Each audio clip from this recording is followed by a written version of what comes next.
Dr. Aleisha Swartz graduated from the University of Georgia College of Veterinary Medicine in 2002. While in small animal private practice, she worked extensively with several rescue groups in the Atlanta area.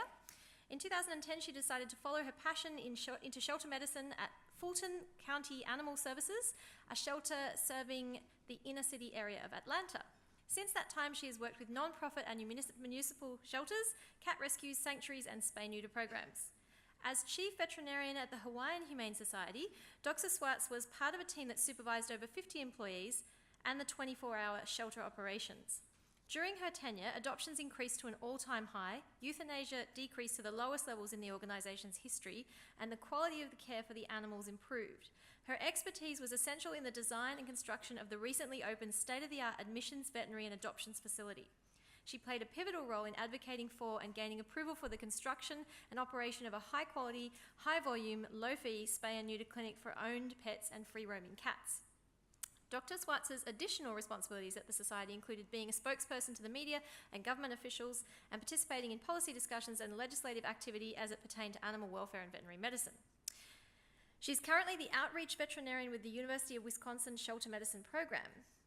As part of that team, she works with shelters across the US and beyond to increase their life-saving capacity by assisting to implement best practices, managing outbreaks of infectious disease, in addition to maintaining an online resource library for shelter professionals and the public. But wait, there's more. She serves as president-elect of the Hawaii Veterinary Medical Association and a member of the Association of Shelter Veterinarians, as well as the American Veterinary Medical Association. In 2014, the University of Georgia recognized her as one of the top 40 under 40 graduates. That's excellent. She seeks to improve the level of care for animals in shelters, as well as that for animals living in the community, and has a special interest in encouraging shelter staff to become effective and encouraging leaders who make a positive impact. She currently shares her home with a husband, 2 dogs, 2 cats, several fish, and a menagerie of foster animals. Please welcome Dr. Swartz. Thank you. Oh my goodness, now you know all about me. So that was quite a long intro. Thank you very much. And I'm really excited to be here to talk to you. And normally I speak really fast and I try to slow down for these things, but I'm trying to cram double the amount of information into the session, so I probably won't slow down. I will make all of these slides available on our website, which is up there, uwsheltermedicine.com. So if the internet cooperates, it'll be by the end of this week. If not, it'll be in about 2 weeks. So don't feel like you have to scramble and write everything down. A large part of what I do at UW is help shelters respond to outbreaks. These things that you see in the news are something that happen, unfortunately, all too commonly, both here, it sounds like, and in the US. And when you're working in a shelter day to day, it's really hard to respond. What we try to do is help intervene so that shelters don't have to euthanize 59 cats due to Panleukopaenia. There are other ways. So we know when you're in a shelter that infectious disease will show up at your door. It is not your fault if an animal, if a cat or a dog with Panleukopaenia or Parvo show up. It's going to happen at some point, most likely. But what we want to do is load your toolbox with lots of things to prevent its spread, for you to recognize it when it shows up and how to react so that it doesn't continue to spread and you can stop it in its tracks. So we're going to talk as quickly as I can about all of these little pieces of the puzzle, and my goal is to have you better informed and prepared to handle it when it does show up. So as Dr. Kelman spoke about, we know who can be affected, any dog or cat who doesn't have protection. And the animals that we're most concerned about are juveniles under 5 months old. In particular, they're especially vulnerable.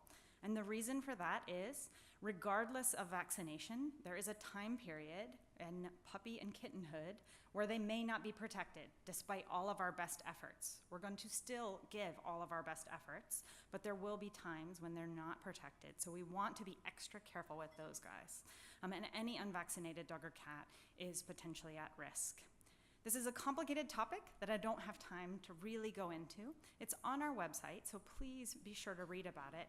But something that we hear all the time, and I told Dr. Kelman I had an email this morning about puppies with 3 vaccinations getting Parvo, so they must be a super strain. The point of this graph is that there's a certain age or a certain point in time where puppies or kittens have antibodies that they got from their mother. And those over time, they at first protect them, and then they gradually go away and get lower. And then our vaccinations don't work if they have too much of that antibody from mom. Over time, as mom's antibodies go down, our vaccinations can work. They can overcome that. But there is a window, so that up on that slide that says window of susceptibility, there is a point in time where our vaccines don't work, but the level of antibody from mom is not enough to protect them. So that's why we focus a lot on things like sanitation and PPE and being careful and mindful of how we handle puppies and kittens in our shelter, and also wanting to move them through our shelter as quickly as possible. So there's no number of vaccinations that's going to protect a 3-month-old puppy or kitten. We have to be more careful beyond vaccination. But vaccination is a critical way that we can stop these diseases in shelters.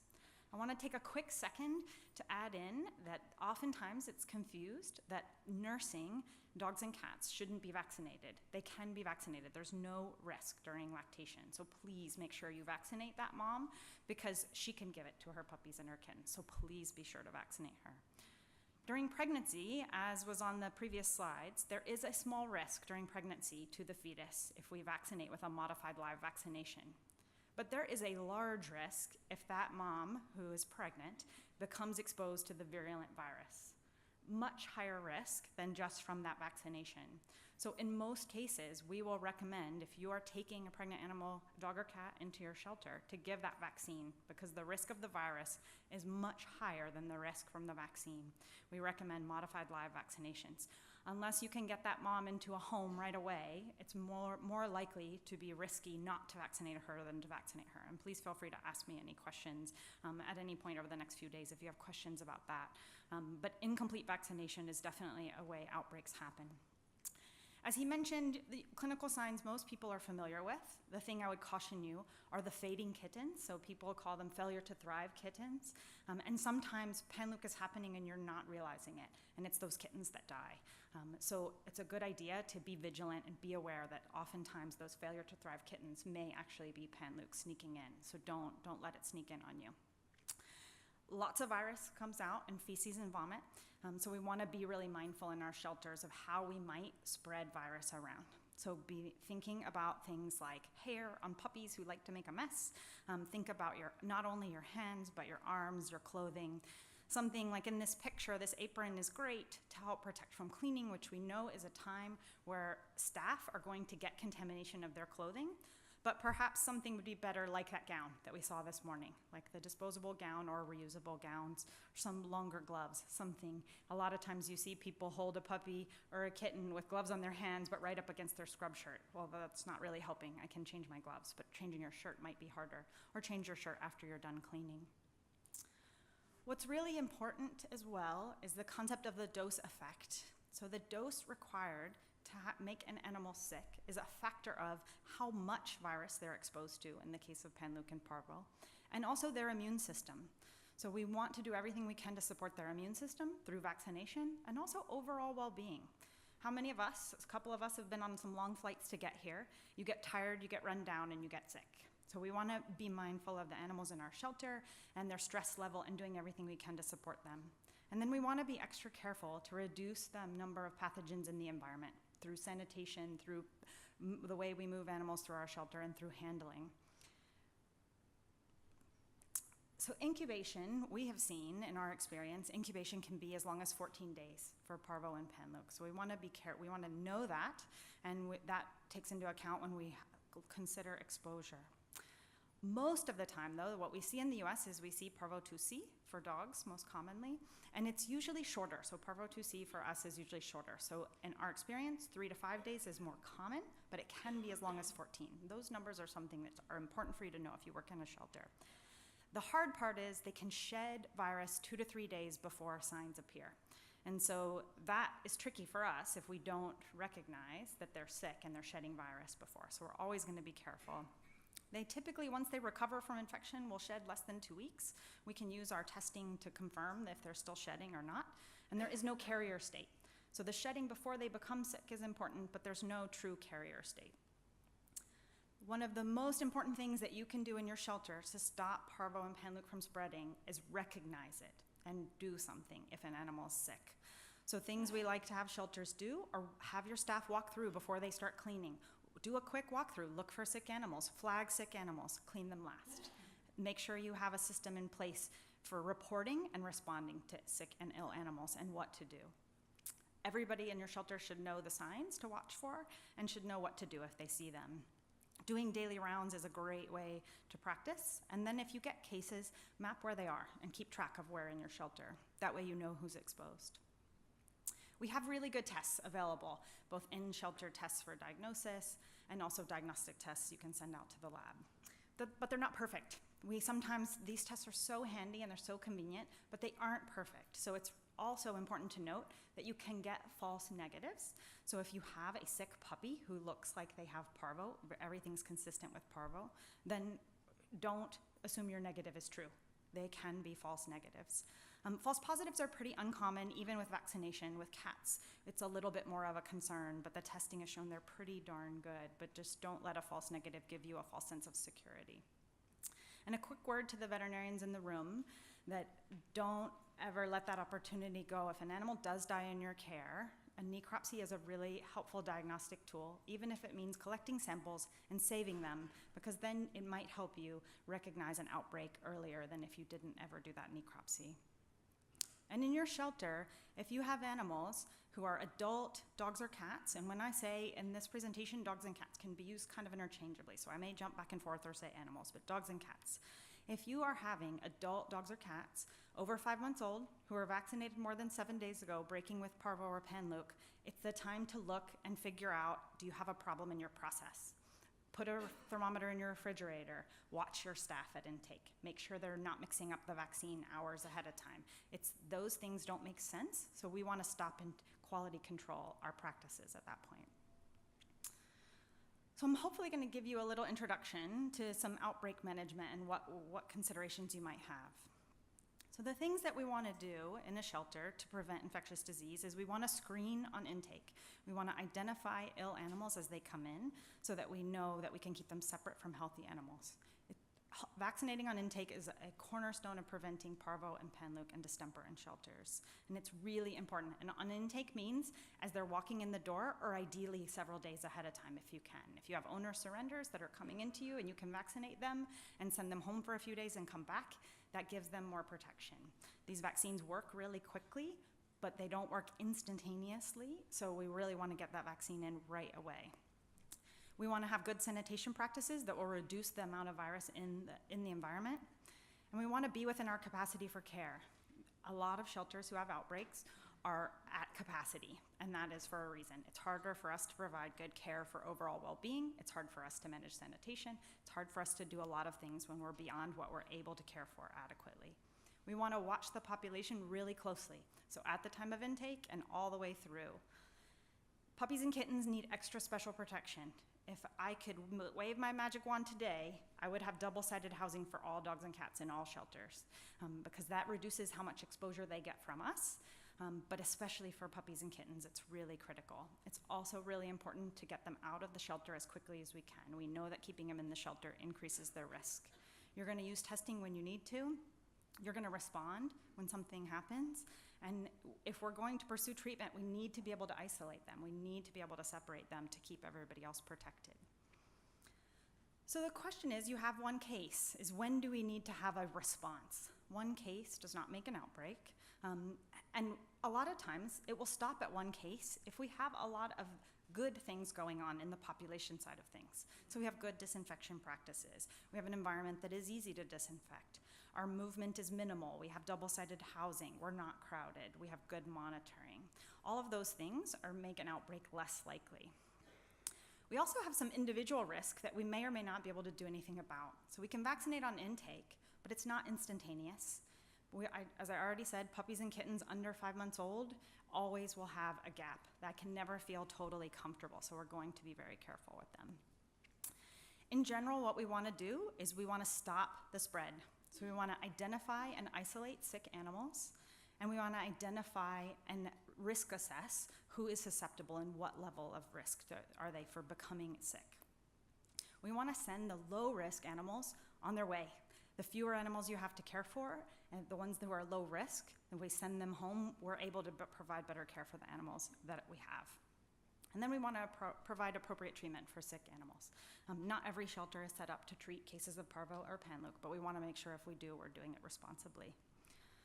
So the first thing we do when we help shelters with an infectious disease outbreak is we try to set up a clean break, especially if you're not able to stop intake. So if you have to, whatever your obligations are, you're a municipal shelter, you have a contract that requires you to keep taking animals in, we want to stop them from being exposed.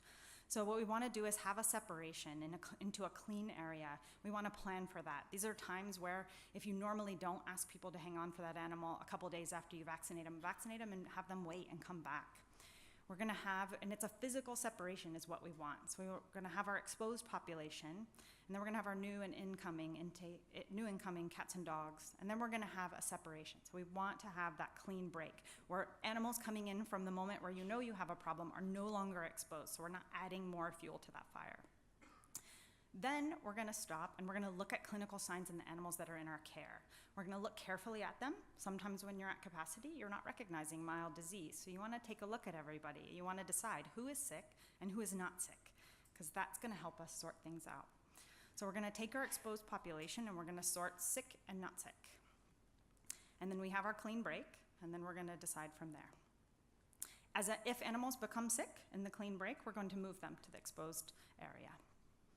And then our next step is now to evaluate individual risk. So for the animals who are not sick, we're going to separate them into high risk and low risk groups. High risk and low risk is not guaranteed illness or no risk at all. It's high and low. It's what's the probability of them becoming infected after they were exposed. We can use vaccination history, especially in adults, and we can also use measurement of antibody levels to assess risk and likelihood of becoming infected. We frequently use in-house antibody testing. The nice part is you can do this in your shelter. I've had some limited feedback as to how much availability you guys have to titer testing kits, but they can be really helpful and you can do them right in your shelter. They don't take very long. You don't use them for sick animals. We'll talk a little bit more about it. And you can also send titers off to labs to help you. A lot of times those numbers are more quantifiable. They give you a little bit better of a picture, but it takes longer to get them back. So if we have an adult dog or cat who was vaccinated 8 days before the known exposure, then they're very low risk to becoming infected. That Parvo vaccination takes about 3 to 5 days to work. Dogs and cats can be a little bit faster. So if they were exposed after they were protected from their vaccination, then they're very low risk. And we don't even titer test them if they're adult and they got vaccinated. You can see on there, it says the 16th the test is positive. And so we call the 13th exposure, because remember that we said they can shed before they become sick. This is why recognition is really important in your shelter, because you want to recognize them at the earliest possible time. The earlier you recognize them, the less likely you are to have dogs and cats shedding that you don't know about. So adult animals vaccinated about 8 days before we think are really low risk, is we tend to recommend to move them on through. The fewer animals you have in your shelter, the easier this is to deal with. Puppies and kittens are a little more complicated. So you want to be careful if you have exposed puppies and kittens. We like to use full protection. So we like these painting suits. They're called Tyvek suits in the US. I don't know if you have Tyvek suits here, but they're made for painters. They're great protection. They're impermeable. We also recommend using gloves and either shoe covers or boots. So you can dedicate boots, but you want to use a different set for every animal if you're talking about exposure and risk assessment. And then we use titer testing to help further assess how high a risk or low risk. And so in the US, it's about $10 to $30 a test, just depending on whether you send it in or do it yourself. I think the do it yourself is about $25 a test. When you think about quarantining animals for 14 days, that's a little bit cheaper than quarantining animals for 14 days, and it's not easy to do 14-day quarantines. High titer is a good thing. What a high titer means is that, so I'll go to this one. So high titer means that there's antibodies at that moment in time. So that means they are less likely to become infected. So more antibodies means less likely to become infected. It's not no risk, but it's low risk. The tricky part with puppies and kittens is that the question is, was that antibody from mom and it might go away? So it tells us today we're low risk. But in puppies and kittens, that antibody may go down over time if they're under 5 months old. And so that means today, but that means I need to do something today. So we titer test them, and then we get them out of the shelter as quickly as possible. Informed adopters, rescue, foster, wherever. We try to get them out of the shelter as quickly as we can because we know they're protected right now. Low titer means higher risk. Low titer does not mean guaranteed you're going to become sick. It just means you're higher risk. So it means we need to be cautious. And this is where we might consider quarantine, depending on the rest of our environment. So these are the ones I'm the most worried about. So again, the way we use titer testing is we only test animals without clinical signs. If we have puppies under 5 months old are going to be different than adults. We're always a little bit more worried about them. Negative titers mean you're higher risk. High titers mean you're low risk. And with adults, it's very low likelihood of becoming infected if you have a high titer. So we're going to keep sorting out from our clean break, and we're going to have our low titers and high titers of our animals who aren't sick. So again, we go back to what kind of risk is in your facility. Every facility is going to be a little bit different. All these factors: how many animals you take in, how crowded are you, how much is your staff, what's your cleaning process like. We will move positive titer animals who are low risk to our clean break section. So that is something that we do. But we want to be really careful here on our exposed section. We have animals who are both sick, who are potentially shedding, and we have animals with low titers who are at high risk. So this is something that not every shelter is set up to do, to keep these populations separate so they stay safe. Before people did titer testing, there were two choices. One is quarantine everybody, and the other was euthanize all exposed, neither of which is a good option. So titer testing has enabled us to help sort who truly needs quarantine, knowing that everybody who's high risk is not going to become sick.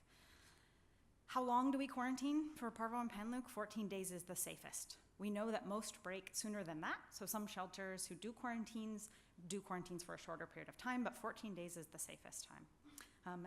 But quarantine is not easy. It can contribute to crowding, it can contribute to capacity issues. It can be really difficult to keep their mental well-being in 14-day quarantine, especially if you have puppies. It can be really challenging. What do you do if one gets sick? The clock gets reset. So you want to reduce as many animals as possible that you might be considering quarantining. And every shelter is not set up for this. Things we want to do is don't forget to keep vaccinating puppies and kittens. In shelters, the recommendation is every 2 weeks. So we do that really often so that we overcome maternal antibody. Don't forget, we could also revaccinate adults if they haven't been vaccinated, just in case something was wrong with the initial vaccination. If we have exposed puppies, especially litter mates, we like to bathe them to reduce any virus that might be on their fur. And you need to have a setup for quarantine. So if you're going to do it, you need to have limited personnel, you need to have all the PPE so that you protect them. One thing we have on our website, so it's at uwsheltermedicine.com, and if you just go to the library and search Parvo, you'll find it. It's an outbreak simulator. So it is a program that's set up that gives you questions, it gives you a budget, gives you options for what to do with animals, and you choose, and you go through, and it will tell you the right answers or the wrong answers, and you can refresh it and start over. It is a lot easier to go through a practice Parvo scenario when you are not dealing with a Parvo outbreak. It is much harder to do it when this is right on top of you and you're all set and deciding what to do. So practice it, share it with your staff, give a chance to see if you can make the right answers there. We work with shelters in the US to help transfer in puppies from high-risk areas. If that's something you guys are doing, please let me know. I'd be happy to share some protocols with you. Sanitation is a whole talk in and of its own, but I wanted to cover a couple quick things. We want to be really careful. Parvoviruses are really hardy viruses, so we want to clean very carefully. We want to use the right disinfectant at the right time, and disinfectants work on clean surfaces. So you need to clean the surface first, then apply the right disinfectant for the right amount of time. If you have a cage or housing unit or something that you know is contaminated, it is a good practice to clean it and disinfect it 3 times. There's no magic time of leaving a cage empty that's going to get rid of Parvo. Leaving it empty for a week or 2 weeks isn't going to do you any good. Clean it well and clean it multiple times. Things like mop buckets are not very good. Once you put a mop into a bucket, you've introduced organic material and it doesn't work very well. It's important to know what works and what doesn't work for Parvo. So I know what you do have available is Virkon. Virkon has some detergent activity. It does still have some efficacy in the face of organic material. It would be my first choice from what you have available. We don't recommend bleach use very much anymore. Bleach is effective, but it's only effective if you apply it to a clean surface. And it has a lot of harmful effects, so we don't love bleach. We love accelerated hydrogen peroxide. It's very safe. It's got great efficacy. It's got activity in the face of organic matter and detergent activity. It is available on the human side here from my research. It's not yet labeled for kennel or shelter use or veterinary use, but ask people, push that through. I think there's a permit that's pending in. Accelerated hydrogen peroxide has been fabulous. It has almost all the qualities of our ideal disinfectant. Really important to note is quaternary ammonium compounds have been shown repeatedly by independent testing not to be effective against Parvo. Research what you're using. If Parvo or Panleukopaenia is a concern in your shelter, make sure that you're using something that is effective. Treatment is not something every shelter is going to be able to do, but I think there is a little bit of good news on the horizon. So you want to decide ahead of time, like the Parvo outbreak simulator, you want to know if you're able to treat. Plan this ahead of time. Make sure your staff know. I guarantee you it happens late in the afternoon on a Saturday. Guaranteed. That's when your Parvo case is going to come in. Make sure your staff know what to do, know if you're able to treat, and what your definition of treatment. Be sure you're providing for welfare. Be sure you have adequate resources to treat, and be sure you can isolate. The good news on the horizon is that Colorado State did a research study, and it's available online, so you can Google Colorado State outpatient Parvo study. And it's really promising compared to our gold standard of in-hospitalization IV fluids, all IV medication for Parvo. Outpatient treatment is very effective. And so this is something that makes Parvo treatment a little more in reach for shelters. This is all available online. They have a published article, so don't feel like you have to write all this down. And I will make this available, like I said. They do subcutaneous fluids, injectable anti-nausea medicine, injectable antibiotics, and these puppies did great. They did really well. So there was no significant difference between the treatment group. There was one dog that moved from the outpatient category to the inpatient, but overall, this is a really promising thing. If we can recognize these puppies are sick, test and respond accordingly really quickly, it can make a big difference. And so I think this is really encouraging for all of us that felt like it was out of reach. The big thing is don't underestimate treatment though. You need to have an isolation space. You need to protect the rest of the animals in your care. You need to be able to provide nursing care. This puppy in this bowl of food is completely inadequate. This is why we share this photo, is these are things that we see in shelter sometimes, and we need to make sure we're providing adequate care. Sanitation, isolation, these are not easy things, but I think there is some hope, and more shelters are doing more. Capacity for care is a really big thing. So Dr. Kelman and I were talking about that our program gets called a lot for outbreaks, a lot. And outbreaks often get us in the door, but most of the time when there's a disease outbreak, it's not in particular to that disease. It's oftentimes issues with crowding and practices, vaccination, recognition, monitoring, things like that. So staying within your capacity for care will keep the animals healthy. You don't want a situation, and when I read this situation sounded very familiar to me from probably some of the stuff you guys have been through in the last couple years if your shelter has dealt with Panleukopaenia.